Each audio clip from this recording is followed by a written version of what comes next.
కోతిరాజుగారి త్యాగం. ఒక అడవిలో కోతిమూక ఒకటి చాలా తియ్యని మామిడి పళ్ళున్న చెట్టు దగ్గర నివసిస్తుంది.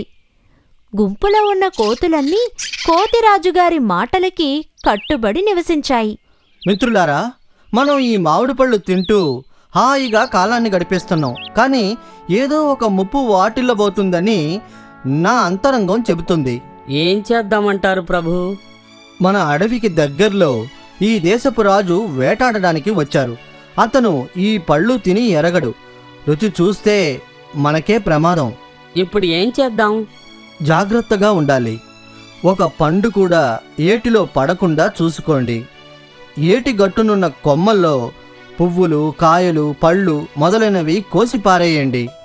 రాజు ఆజ్ఞ మేరకు కోతులు అన్నిటినీ కోసేసి పడేశాయి. ఎంత జాగ్రత్తగా మసులుకున్నా ఒక పండు ఏటిలో పడిపోయింది. ఏటిలో కొట్టుకుపోయిన పండు రాజుగారి అంగరక్షకుడి చేతికి చిక్కింది. అతను రాజుగారి దగ్గరికెళ్ళి, ప్రభు, ఇలా చూడండి, ఇది విచిత్రమైన పండు. అలాగైతే ఇది ఎక్కడి నుంచి వచ్చింది? ఏటిలో దొరికింది. ఆ అడవి నుంచే వచ్చి ఉంటుంది. సరే, అందరం ఆ చెట్టును వెతుక్కుంటూ వెళదాం. మామిడి పళ్ళు చూసిన రాజు అందర్నీ తినమని చెప్పాడు. ఆ రాత్రి కోతిమూక పళ్ళు తినడానికి వచ్చింది. మంత్రివర్య, ఏమిటా శబ్దం? కోతుల అల్లరి ప్రభువా. అలాగైతే రేపు వాటిని వేటాడమని చెప్పండి. అయ్యో, ఇరుక్కుపోయాం. శాంతించండి, శాంతించండి. తప్పించుకోవడానికి నేను దారి చెప్తాను. కోతిరాజు పొడవైన గట్టి తాడుని చెట్టు కొమ్మకి కట్టాడు. మరోవైపు తన నడుముకి కట్టుకున్నాడు. నేను ఏటికి అవతలకు వెళ్ళి చెట్టుకి ఈ చివరిది కట్టేస్తాను. ఒకరి వెనకాల ఒకరు అటువైపుకి వచ్చేయండి. రాజు ఎగురుకుంటూ వెళ్లి ఎదుటివైపు ఉన్న చెట్టుకి తాడు కట్టడానికి ప్రయత్నించింది. కాని అది అందలేదు. నిరాశ చెందిన రాజు నేనే ఈ కొమ్మ పట్టుకుని తీరాలి అని అనుకుంది. కోతులు ఒకదాని తర్వాత ఒకటి తాడు పట్టుకుని వేలాడుతూ వచ్చేశాయి. ఇది గట్టుమీదున్న రాజుగారు చూస్తూ నిలబడ్డారు. ఏంటి ఆలోచిస్తున్నావు? త్వరగా నా మీదకి ఎక్కి వెళ్ళు. నేనెలా మీపై? అదంతా ఆలోచించేందుకు సమయం లేదు. త్వరగా చూడండి మంత్రివర్య, ఆ కోతి తన మూకని ఎంతగా అభిమానిస్తోందో. అన్ని కోతులు దాటి వెళ్లిపోయాయి. ఆఖర్న రాజుని విరోధిగా భావించే కోతి ఒకటి అక్కడికొచ్చింది. అది పగ తీర్చుకోవడానికి ఇదే సరైన సమయం అనుకుని రాజుని తొక్కి తన్ని కిందకు తోసేసింది. ఆ రాజుకి బలంగా దెబ్బ తగిలింది. ఇది గమనించిన రాజుగారు కోతిని కాపాడ్డానికి కదిలారు. ప్రభు, నేను బాధపడ్డం లేదు. నా వాళ్ళని కాపాడడమే నాకు సంతోషం. సొంత త్యాగమే గొప్ప త్యాగం. తోటమాలి కోతి. వారణాసి ప్రభువుల అందమైన తోటని ఒక తోటమాలి రక్షిస్తూ వచ్చాడు. ఒక రాత్రి తోటమాలి మిత్రుడు అతన్ని కలవడానికి వచ్చాడు. నమస్తే మిత్రమా, మన ఊళ్ళో రేపు తిరునాళ్ళు ఆరంభం. తెలుసు. బోలెడన్ని కాలక్షేప అంశాలుంటాయి. రావాలని ఆశగానే ఉంది, కానీ నేను రాలేనే. ఏంటి, రాలేవా? ఏ? ఎవరు తోటలోని మొక్కలకి నీళ్లు పోస్తారు? నువ్వు వెళ్ళిరా. మరునాడు ఒక కోతి తోటకి వచ్చింది. ఏంటి తోటమాలి, దిగులుగా కూర్చొని ఉన్నావు? రేపు తిరునాళ్ళు, నేను వెళ్ళలేకపోతున్నాను. నేను వెళ్తే తోటకి ఎవరు నీళ్లు పోస్తారు? ఇదేనా నీ దిగులుకి కారణం? నేను నా మిత్రులు తోటని చూసుకుంటాం. అలాగా, చాలా సంతోషం. నేను 2-3 రోజుల్లో తిరిగి వచ్చేస్తాను. సంతోషంగా వెళ్ళి రండి. కోతి తన మిత్రులను పిలిచి విషయం చెప్పింది. వెంటనే అన్నీ నీళ్లు పోయడానికి బయలుదేరాయి. ఏంటి, ఇక్కడ వటవృక్షాలు, చిన్న మొక్కలు ఉన్నాయే? అవును, ఒక్కొక్క చెట్టుకి ఎన్ని నీళ్లు పోయాలో తెలియడం లేదే. ఇది చాలా సులభమైన పని. ప్రతి మొక్కని పీకేసి వేళ్ల లోతును చూసి నీళ్లు పోస్తే పోలే. ఇలా అనగానే కోతులన్నీ మొక్కలు పీకేసి చూశాయి. తోటమాలి 2 రోజుల తర్వాత తన మిత్రుడితో తిరిగొచ్చి తన తోటను చూసి అదిరిపోయాడు. ఏయ్, ఏం చేశారు? ఇదేంటి? మేము వేళ్లు లోతు చూసే నీళ్లు పోసాం. అయ్యో, నేను రాజుగారికి ఏమని సమాధానం చెప్పను? ఇందుకే అర్హత ఉన్న వాళ్ళకి పని చెప్పాలి, లేదంటే ఇలాగే పెద్ద నష్టం కలుగుతుంది. మూర్ఖులను నమ్మి ఏ పని చేయరాదు. భూతాన్ని మోసగించిన కోతి. ఒక అడవిలో కోతి మూక ఒకటి నివసిస్తుంది. మూకని నాయకుడు ముందుకు నడిపించాడు. ఒకరోజు నాయకుడు మూకని పిలిచి ఒక ఆజ్ఞ విధించాడు. అందరూ 2 విషయాలు గుర్తుంచుకోవాలి. ఒకటి, చాలా తీయనిది కానీ విషమున్న పళ్ళు గల చెట్టు. రెండవది, ఇక్కడున్న కొలనులలో ఒకదాన్ని భూతం తన సొంతం చేసుకుంది. మీరు తినడానికి తాగడానికి ముందు నా సలహా తీసుకోండి. ఒకరోజు అడవిలో ఆడుకుంటున్న చిన్న కోతిపిల్ల తన తల్లి దగ్గరికెళ్ళి, అమ్మా, దాహం వేస్తోంది, నీళ్లు కావాలి. అదిగో ఒక కొలను కనిపిస్తోంది, పద వెళ్ళి తాగుదాం. ఆగండి, నాయకుడిని అడుగుదాం. ఏంటి నా పేరు వినిపిస్తోంది? దాహమేస్తోంది, తమరే ఈ కొలనులోని నీళ్లు తాగొచ్చో తాగకూడదో చెప్పాలి. కాస్త ఆగండి, చూసి వచ్చి చెబుతాను. ఏంటి కొలను వైపు ఖాళీ అడుగులు కనిపిస్తున్నాయి, కానీ ఒకటి కూడా తిరిగి వచ్చినట్టు కనిపించడం లేదే. మూక దగ్గరికి వచ్చింది కోతి. లేదు, ఈ కొలంలో భూతం ఉంది. సరే, నేను ఆలోచించి ఒక మార్గం చెబుతాను. హఠాత్తుగా కొలను వైపు నాయకుడు కదిలాడు. ఏయ్, నా కొలను దగ్గరేం చేస్తున్నావు? ఎవరు దీని దగ్గరికి వచ్చినా మింగి పారేస్తాను. మేము లోపల ఉండబోము. అలాగైతే అందరూ దాహంతో చావాల్సిందే. మేము కాలు పెట్టకుండానే నీళ్లు తాగుతాం. ఏంటి? ఎలాగా? నిలబడి వేచి చూడు. అందరూ వెళ్ళి వెదురు గుంజలు తీసుకురండి. ముదురు గుంజలను శోధించి రంధ్రాలున్న వెదుర్లను ఒకదాంతో ఒకటి కలిపి పెద్ద కుళాయిగా చేసి నీళ్లలోకి దించింది. తన బలమంతా పెట్టి నీళ్లను లాగేసింది ఆ కోతి. నీళ్లు వెదురు ద్వారా వచ్చేశాయి. దాహం తీరిన కోతులు సంతోషంతో ఎగిరాయి. భూతం మోసపోయి తిరిగెళ్ళింది. మనసుంటే మార్గముంది. కోతి హృదయం. ఒక అడవిలో ఏటిగట్టునున్న నేరేడు చెట్టు మీద ఒక కోతి నివాసం ఏర్పరచుకుంది. ఆ చెట్టు మీది నేరేడు పళ్ళు చాలా రుచికరమైనవి. నేరేడు పళ్ళు తింటూ కోతి హాయిగా కాలాన్ని వెళ్లబుచ్చింది. ఆ ఏటిగట్టున ఒక మొసలి తన భార్యతో నివసిస్తుంది. ఒకరోజు కింద పడ్డ నేరేడు పళ్ళు తిన్న మొసలి, కోతి కోతి, పళ్ళు ఇంత రుచిగా ఉన్నాయి కదా, నా భార్య కోసం నాకు కొన్ని పళ్ళు కోసిస్తావా? తప్పకుండా ఇస్తాను, తీసుకోండి.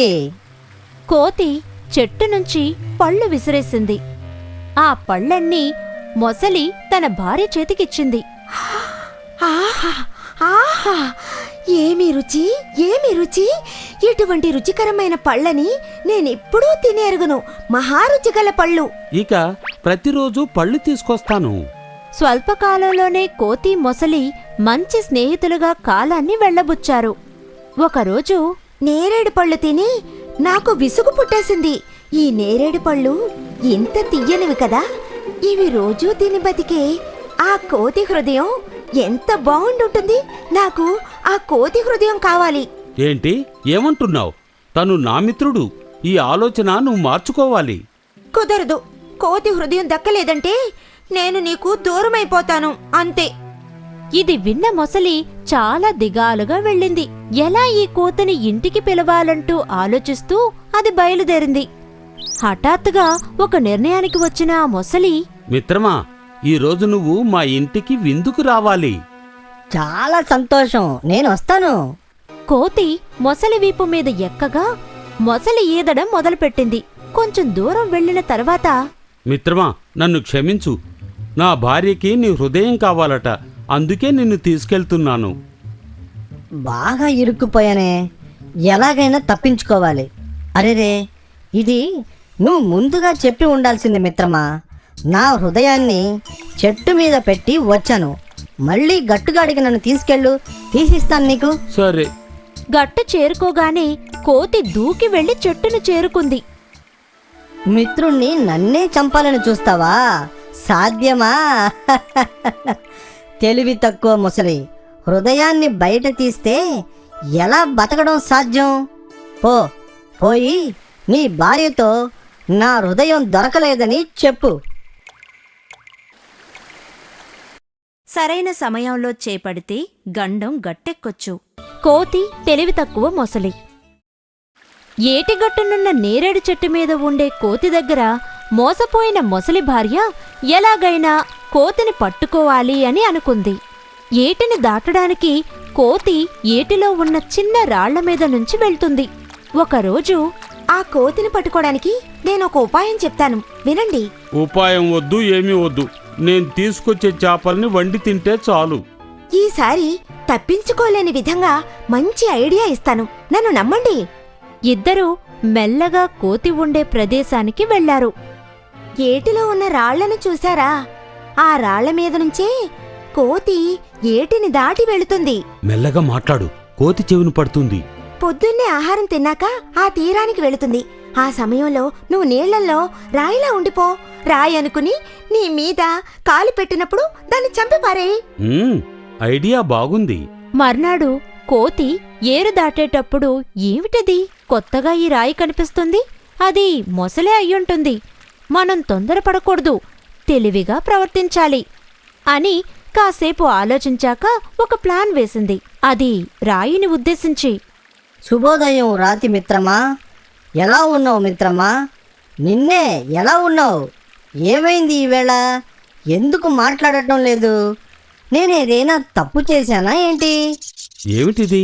ఒకవేళ ఈ రాయి మాట్లాడుతుందేమో, మనం మాట్లాడేద్దాం. ఏంటి మిత్రమా? ఏమిటి వాళ్ళ మిత్రమా, ఎప్పట్లా కాకుండా పెద్దగా ఉన్నావు? నేను రాయిని కాదు, మొసల్ని. నిన్ను పట్టుకోవడానికే వచ్చాను. నేను అనుకున్నది నిజమైంది. వెంటనే ఏదో ఒక ఉపాయం ఆలోచించాలి. అది తినడానికి నోరు తెరిచేటప్పుడు కళ్ళు మూసుకుంటుంది. సరే ముసలిగారు, తమరు నోరు పెద్దగా తెరిస్తే నేను నేరుగా లోపలికి దూకేస్తాను. సరే, నేను తెరుస్తాను. మొసలి నోరు తెరవగాని కళ్ళు మూసేసుకుంది. వెంటనే కోతి మొసలి మీద కాలు పెట్టి దూకి అటువైపు చేరుకుంది. మొసలి మోసపోయింది. మూర్ఖుడా, నువ్వు నన్ను పట్టుకోవడం అసంభవం. ఇంకెప్పుడైనా గెలుపు సాధించడానికి నా ఆశీస్సులు. మూర్ఖులకు బుద్ధి లేదు. నక్క ఎలుక. ఒక అడవిలో ఆకలితో తిరిగిన నక్క ఒక ఎలుక గుంపుని చూసింది. నక్కకి నోరు ఊరింది. ఎలుక మాంసం ఎలా ఉంటుంది? ఇప్పుడు పట్టుకుంటే ఒక్కటే దక్కుతుంది. ఏదైనా ఎత్తివేస్తే రోజూ ఒక్కటి తినచ్చు. నక్క ఎలుకలను అనుసరించి అవి ఉండే చోటికి దగ్గర్లో ఆగింది. అన్ని ఎలుకలు లోపలికి వెళ్లగానే నక్క నోరెళ్లబెట్టి సూర్యుణ్ణి చూస్తూ ఒంటికాలి మీద నిలబడింది. కాసేపాగి బయటికి వచ్చిన ఎలుకలు నక్కను చూశాయి. వాటి రాజు, నక్క మిత్రమా, ఎందుకు ఒంటికాలి మీద నుంచున్నా? నేను 4 కాళ్ల మీద నుంచుంటే ఈ భూమి నా భారాన్ని భరించలేదు. నోరు ఎందుకు తెరుచుంచావు? గాలే నా ఆహారం, అందుకే. ఎందుకు సూర్యుని వైపు నుంచున్నావు? సూర్యుణ్ణి నమస్కరించడం కోసం. ఇటువంటి స్వామీజీని చూడ్డానికి నేను అదృష్టం చేసుకునుండాలి. ఇక నుంచి ఉదయం సాయంత్రం ఈయనకి మనం నమస్కరించాలి. ఆహా, మన ఎత్తు ఫలించింది. మరునాడు ఉదయం ఎలుకలు వచ్చే వేళ మనం ఒంటికాల మీద నిలబడాలి. నమస్తే, వర్ధిల్లు గురువా. ఎలుకలు నక్కకు నమస్కరించి ఆహారం కోసం వెళ్ళాయి. నక్క ఆఖరణ వెళ్లిన ఎలుకను మెల్లగా పట్టుకుని తినేసింది. కొంతకాలం నక్క ఇదే విధంగా ఎలుకను పట్టుకుని తింటూ ఉంది. ఒకరోజు, ఏంటి, నక్క గాలినే కదా శ్వాసిస్తోంది, కాని ఎందుకు లావయ్యింది? కారణం ఏమై ఉంటుందంటావ్? సంఖ్య ఒక్కొక్కటి తగ్గిపోతూ ఉంది, నక్క మాత్రం లావయ్యింది. ఒకవేళ మన ఎలుక మిత్రులను నక్క పట్టేసిందా? కానివ్వండి, అదేంటో నేనే కనిపెడతాను. ఆ సాయంత్రం ఎలుకలు బయటికి వెళ్లడానికి ముందు, ఈ రోజు మీరు ముందు వెళ్ళండి, నేను ఆఖరినొస్తాను. నేను అనుకున్నది నిజమైతే నక్క నా మీదకు దూకుతుంది. నేను జాగ్రత్తగా ఉండాలి. ఆ క్షణమే నక్క దూకి ఎలుకను పట్టుకోవడానికి ప్రయత్నించగా ఎలుక పక్కకు తప్పుకోగా కింద పడింది నక్క. దొంగతనం బట్టబయలైంది. రాజు దూకి నక్క కంఠనాళాన్ని కొరికి చంపింది. మిగతా ఎలుకలకు మంచి విందు దొరికింది. నయవంచకుల మాయమాటలు వినరాదు. నక్క మంత్రం. ఒకరోజు ఆకలితో ఉన్న నక్క సింహాన్ని దాటి వెళ్లాల్సొచ్చింది. ఏం కావాలి నీకు? దీని దగ్గర నుంచి తప్పించుకోలేను. దీనికి అణిగిమణిగి ఉన్నట్టు నటించాల్సిందే. అయ్యా, దయచేసి నన్ను తమరి పనివాడిగా అంగీకరించండి. సరే. ఎంత అదృష్టం! ఇక నేను పస్తులతో చావనక్కర్లేదు. సింహం నక్కను తన గుహకి తీసుకువెళ్ళింది. నా మాట ప్రకారం నడుచుకుంటే నీకు మంచి ఆహారం దొరుకుతుంది. మీ మాటే వేదవాక్కు. సరే, రోజూ ఉదయం కొండ మీదకి వెళ్ళి ఏదైనా మృగం కింద కనిపిస్తోందా అని చూసి చెప్పాలి. అలా చూస్తే వెంటనే నా దగ్గరకు వచ్చి అండాకా ఖసం అబూకా హుకుం వేటాడు సీసేం అని చెప్పాలి. నేను ఆ మృగాన్ని చంపి తిన్న తరువాత మిగిలింది నువ్వు తినొచ్చు. మరునాడు నక్క కొండపైకెళ్ళి చూసింది. అక్కడ ఒక ఏనుగు దాని కంటపడింది. వెంటనే పరుగున వచ్చి సింహంతో, నేను ఒక ఏనుగును చూశాను. అండాకా కసుం అబూకా హుకుం వేటాడు సీసే. సింహం ఏనుగుని చంపి కడుపు నిండా తిన్న తర్వాత నక్కను కూడా తినమంది. నక్క కూడా కడుపు నిండా హాయిగా తినేసింది. కొన్ని నెలల పాటు ఇలాగే గడిచింది. నక్క బాగా లావయ్యింది. ఒకరోజు, నేనెందుకు మిగిలినవన్నీ తినాలి? నేను కూడా వేటాడగలను. సింహానికి ఈ మంత్రంలోనే బలం దాగి ఉంది. సింహంతో నక్క, అయ్యా, చాలా కాలంగా మిగిలిన ఆహారం తింటున్నాను. నేనే ఒక ఏనుగుని వేటాడదలుచుకున్నాను. చూడు నక్క, సింహం మాత్రమే ఏనుగుని చంపగలదు. నేను ఇచ్చింది తిని సంతోషంగా ఉండు. దయచేసి నాకొక సందర్భం ఇవ్వండి. మీరు కొండపైకి వెళ్ళి ఏనుగుని చూడగానే నా దగ్గరికి వచ్చి అండాకా కసం అబూకా హుకుం వేటాడు సీసే అని చెప్పండి. సరే, వెళ్ళి చూస్తాను. కొంచెం సేపయ్యాక, ఇటువైపు ఒక ఏనుగు వస్తోంది. అండాకా ఖసం అబూకా హుకుం వేటాడు సీసేం. నక్క వెంటనే వెళ్లి ఏనుగు మీదికి దూకింది.